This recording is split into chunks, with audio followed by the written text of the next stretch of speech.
Beshariqda ayol o'z erining qotiliga aylandi. Mudhish bu jinoyatga esa yana o'sha spirtli ichimlik ta'sirida oilada bo'ladigan dahanaki janjallar sabab bo'lgan.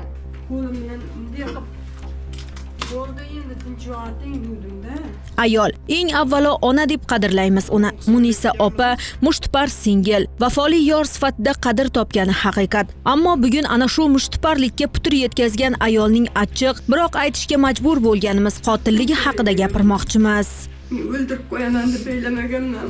Beshariq tumanida istiqomat qiluvchi bu ayol ham oila atalgan muqaddas qo'rg'onga bir yostiqqa bosh qo'ygan turmush o'rtog'ining joniga qasd qilishdek maqsad bilan qadam qo'ymagan. Uzoq yillik turmush davomida 2 nafar farzandli bo'lgan oila yoshi 50 ga yaqinlashibdi. Darvozasi ortidagi og'riqlari o'zigagina ayon yillar davomidagi. Ammo nima bo'lgan taqdirda ham qilmishi og'ir, na qonun va na insoniylikda kechirilmaydi. U turmush o'rtog'ining qotili degan xunuk tamg'ani o'z qo'llari bilan peshonasiga yozdi. Qochib ketmasam uradi, turib. Qayerga qochdingiz? Og'ilga kirdim yana.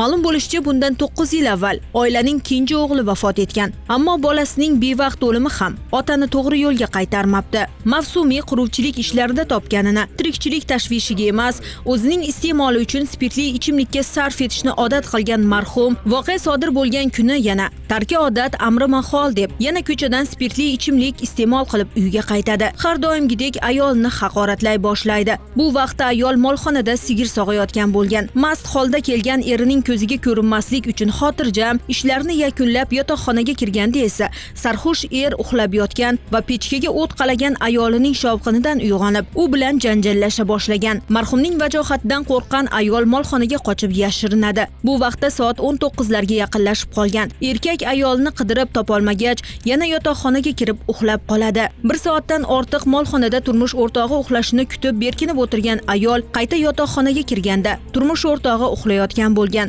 Sarxushlik ortidan kelib chiqadigan sababsiz janjallar uchun qasd olish maqsadida sudlanuvchi sintetik ip bilan uxlab yotgan erning oyoq va qo'llarini bog'lab, xonada bo'lgan g'o'la bilan uning bosh va tanasining boshqa sohalariga bir necha marta urib og'ir tan jarohati yetkazadi.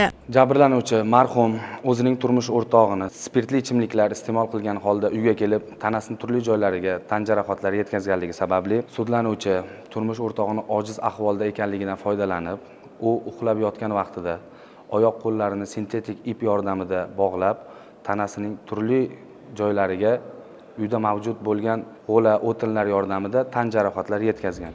Bolalari onasining bu harakatidan g'azablangan er ayolni turli so'zlar bilan haqoratlashda davom etadi. Shunda ayol xonada bo'lgan mato bilan erining og'iz va burun sohasini berkitib, uni qasddan o'ldiradi. Jinoyat ishlari bo'yicha Beshariq tuman sudida qo'lini erining qoniga belagan ayolga nisbatan hukm o'qildi. O'zbekiston Respublikasi Jinoyat kodeksining 97-moddasi 2-qismi V bandida nazarda tutilgan jinoyatlarni sodir etganligi uchun sudlanuvchiga 10 yil muddatga ozodlikdan mahrum qilish tariqasida jazo tayinlandi.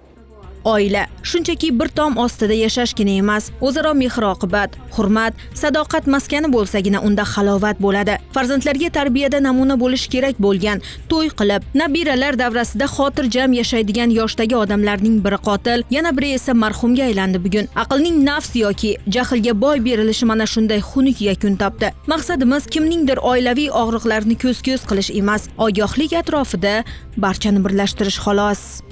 Bu kun Maftuna Mamaszik va Abdulloh Rashidov, Farg'ona.